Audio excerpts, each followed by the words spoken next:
Well, let's get you the latest from the state of Tamil Nadu. The dual leadership within the AIADMK has finally come to an end after the conclusion of General Council meeting, with EPS being appointed the General Secretary and OPS being expelled from the party.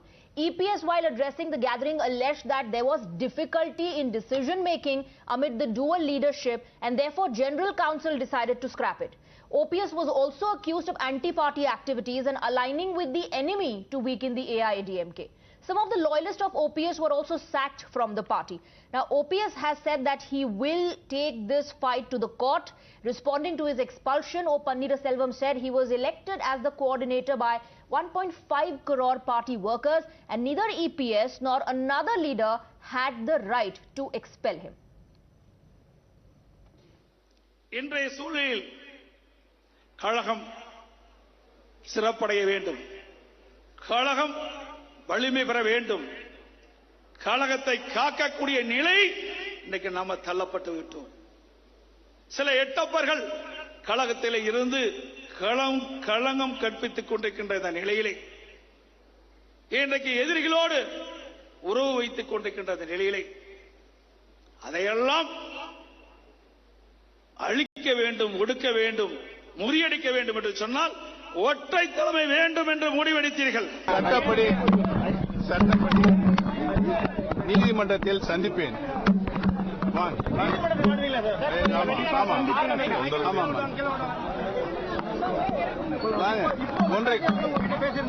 ஒன்றரை கோடி தொண்டர்களில் உணர்வுபூர்வமான தேர்ந்தெடுக்கப்பட்டவன் நான்.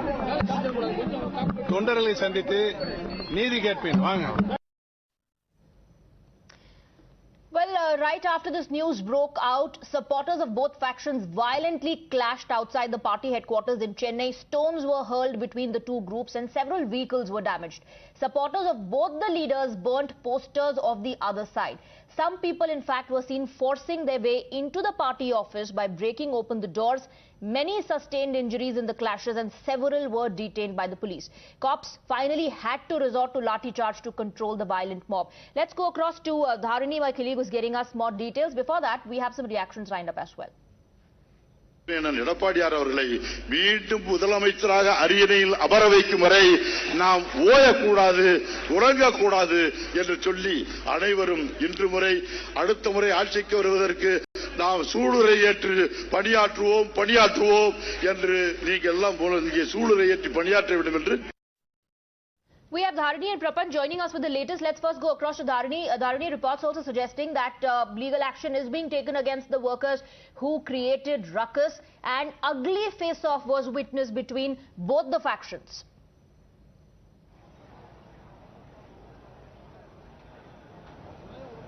Well, right now we're hearing that the Raipet police, they've registered a case against those people who are indulging in violence in front of AIADMK's headquarters, because as we already know, around 9 a.m. in the morning the protests erupted and around 200-300 people from both the factions, from both EPS faction and the OPS faction, they were indulging in violent activities. Stones were pelted and there were even a knife attack. One person from the OPS camp, he was attacked with a knife and he was bleeding in his head.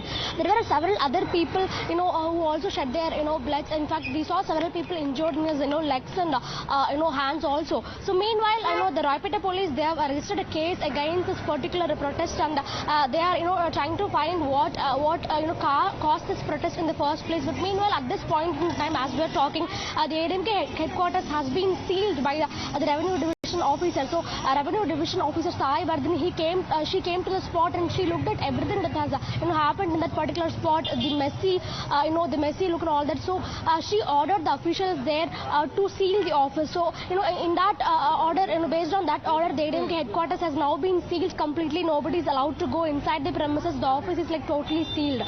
So meanwhile, OPS, he has returned from the AIADMK headquarters to his house in Greenways Road, Chennai, and he is holding meetings with senior members of the party and along with some legal experts. So he has told that he'll be taking the legal route as far as his expulsion is concerned, because the AIADMK General Council... Absolutely. He in fact has said that he will be taking the legal route and challenging the expulsion. Dharini, stay on with us. We have some breaking inputs coming in as well. A big reaction coming in from Chinnamma, from Sasikala. The war for Jaya's legacy is only escalating. Chinnamma has now waded into this row and has questioned the expulsion of O. Panneerselvam from the party. She in fact went on to say that the appointment of EPS as the General Secretary itself is under question. How can EPS remove OPS? Sasikala has questioned changes in the AIADMK and has also has also warned that the cadre will now give a befitting response. Let's go across to this reaction that we have from Sasikala, and then we'll also go across to our reporters. அவரே பொதுச் செயலாளர் ஆனதுங்கிறதே கேள்விக்குறியா இருக்கும்போது அவர் நீக்கியது எப்படி செல்லும்? நிரந்தர பொதுச் செயலாளர் ஜெயலலிதா இல்லைன்னு சொல்லி தீர்மானம் நிறைவேற்றிருக்காங்க. அதை எங்க கழக தொண்டர்கள் அதுக்கு தகுந்தான பதிலடியை நிச்சயம் கொடுப்பாங்க. Let's go across to Prapanch. Very interesting developments, in fact, have taken place in AIADMK in terms of the political turmoil that is being witnessed, Prapanch. In 2017, Mr. OPS surprised everyone with his rebellion against Sasikala. Today, Sasikala, of course, they're standing with OPS saying that this is going to be challenged and the cadre will give a befitting response.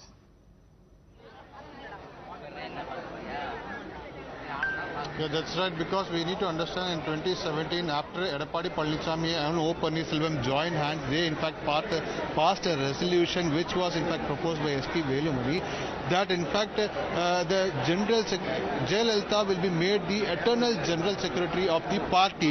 Now, that was a separate resolution, and then two posts were created, coordinator and joint coordinator. Two posts were created after the General Secretary post was made as eternal General Secretary for Sasikala, for Jayalalitha. Now we can see that after 5 years, this post has been scrapped, eternal General Secretary post has been scrapped, and now we can see that interim General Secretary has been created, and we can also see that elections are set to take place. Primary members will be electing a General Secretary for the party. Right now, Edappadi Palanisamy is the interim General Secretary. Dindikal Srinivasan is the treasurer of the party.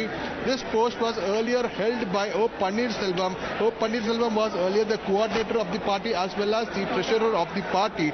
Now, in the meeting, we could see that, in fact, Edappadi Palanisamy was in fact training guns against Panneerselvam. In fact, he had been saying that O. Panneerselvam was not loyal to Jayalalitha. He was in fact supporting an opposite candidate when in 1989 Jayalalitha was contesting in Bodi. And also he has said that Edappadi is almost he has been in the party for 4 decades, more than 4 decades, and he is the most loyal person. And for that, in fact, even KP Munnetra came across and he said that the violence which has been taking place in the AIADMK headquarters... Those are the allegations against Mr. OPS, that he has been indulging in anti-party activities and siding with the DMK. Prapanch and Dharini, thank you very much for getting us the latest. Let me quickly also go across to our guests. We're joined by senior journalist Shekhar Iyer and lawyer C. Rajashekharan. Good afternoon to both of you. Mr. Shekhar Iyer, these political highs and lows as far as Mr. OPS is concerned have been continuing since 2001. Several times he was given the charge and had to vacate the post for Jayalalitha. And he surprised everyone in 2017 when, he reached a compromise with EPS. But people who understand politics in Tamil Nadu know that the differences were always there between EPS and OPS, since the EPS faction was never in favor of dual leadership. Well, you see, that compromise had to be worked out because they had to salvage the two-leaf symbol from the Election Commission. So it was a tactical move which both of them had to do it. But after the assembly elections, there was a growing demand that the party should now become active as an opposition party, and for that the leadership should be vested with a more younger, more dynamic person. And therefore, if you see today at the council's meeting, before the council meeting was held, the OPS side even gone to the Madras High Court, and Madras High Court allowed this meeting to go ahead. Right. That is one. Number two, today if you see in terms of the party organization, rank and file, or even the MLAs, because out of 66 MLAs, 63 MLAs were present today, which goes to show that there is a lot more support for Edappadi than for OPS. But unfortunately, OPS is a senior leader. There was some kind of a patch-up formula which was worked out. But OPS and a small group which is which is preventing any kind of patch-up insisted on OPS fighting it out.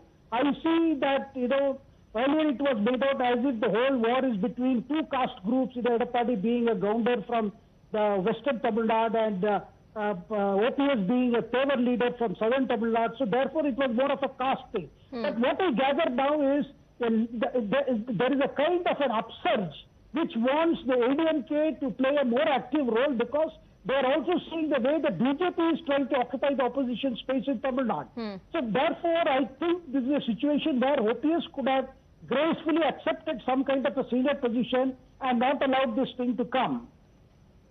Right. Mr. Rajashekaran, what is your assessment? What happens next now?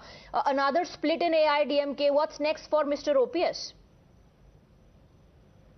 See, Mr. O. Panneerselvam is one of the tall leader of AIADMK.